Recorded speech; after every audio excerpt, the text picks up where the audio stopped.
Ya, Assalamualaikum warahmatullahi wabarakatuh. Perkenalkan kami dari kelompok bab 7 akan mempresentasikan tentang klasifikasi persediaan. Saya Alif Alfatorik dan dengan teman-teman saya.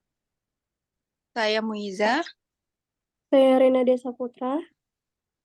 Oke, kami akan menjelaskan tentang klasifikasi persediaan. Dimulai dari Muiza. Bisa dimulai Muiza? Persediaan merupakan komponen-komponen aset yang disajikan sebagai aset lancar yang mana dimiliki untuk dijual dalam operasi bisnis normal atau barang yang digunakan atau dikonsumsi untuk memproduksi barang yang akan dijual lebih lanjut.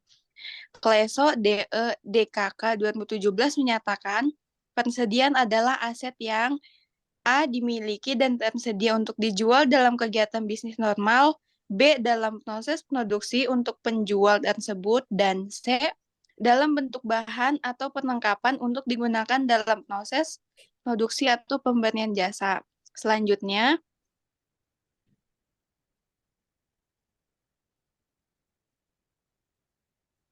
penentuan hak kepemilikan atas persediaan.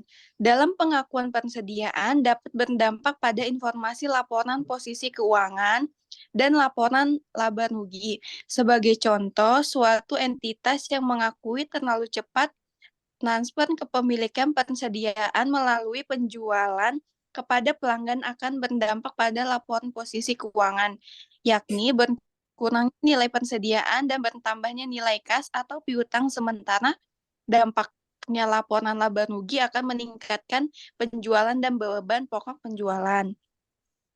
Selanjutnya,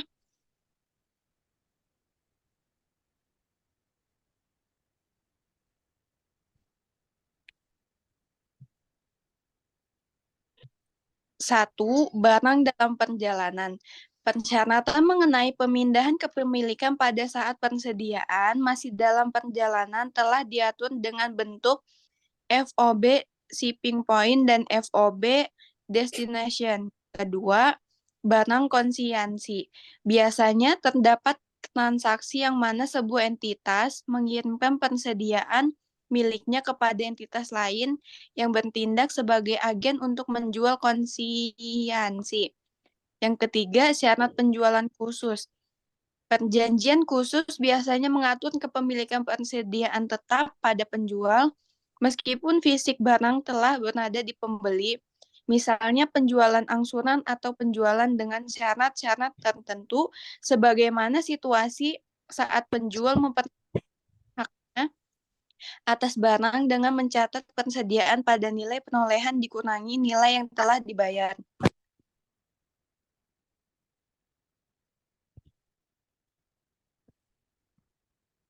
Selanjutnya, biaya-biaya yang dapat dimasukkan dalam persediaan.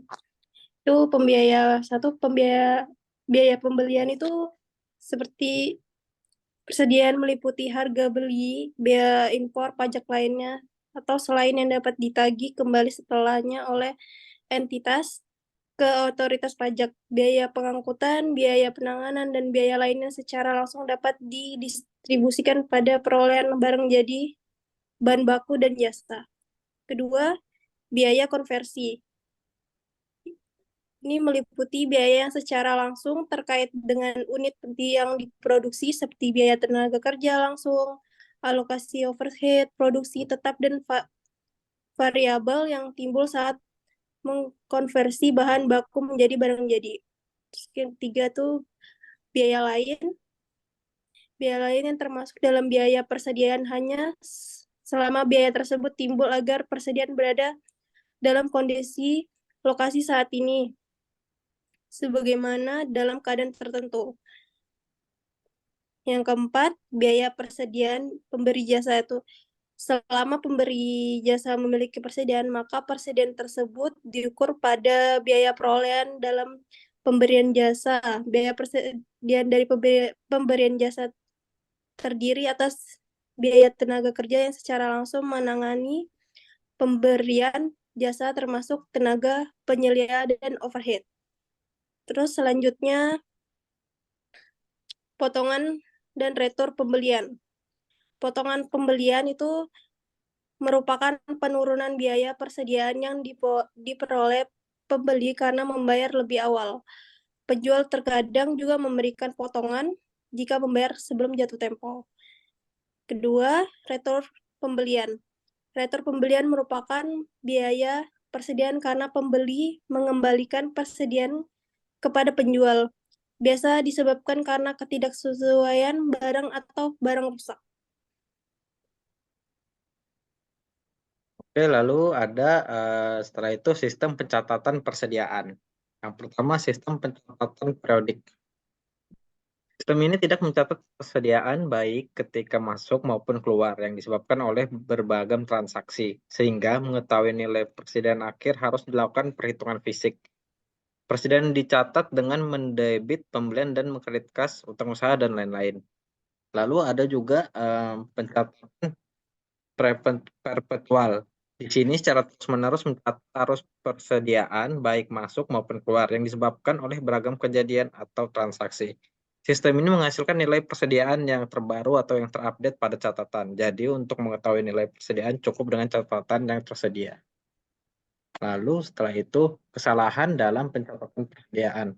Nah, kesalahan seperti ini yang harus diwaspadai seperti kesalahan pencatatan dalam persediaan akan mempengaruhi laporan posisi keuangan dan laporan laba rugi.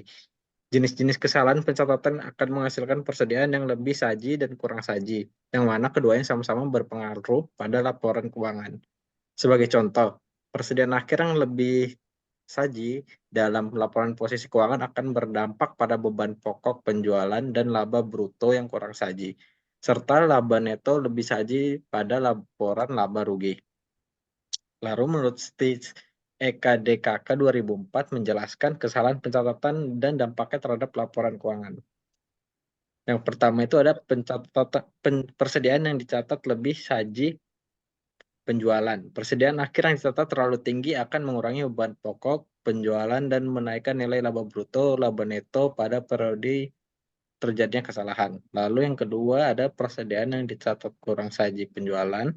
Ini merupakan kebalikan yang dimana persediaan akhir dicatat kurang saji akan menambah beban pokok penjualan dan menurunkan nilai laba bruto dan laba neto pada periode terjadi kesalahan. Lalu yang ketiga, menunda pencatatan pembelian atau persediaan. Situasi ini terjadi saat entitas tidak memperhitungkan barang dalam perjalanan pada akhir periode. Ini akan berdampak laporan posisi keuangan dan laporan laba rugi. Oke, itu aja dari kelompok kami. Saya Alif Fatorik, Muiza dan Renadia Saputra. Terima kasih. Assalamualaikum warahmatullahi wabarakatuh.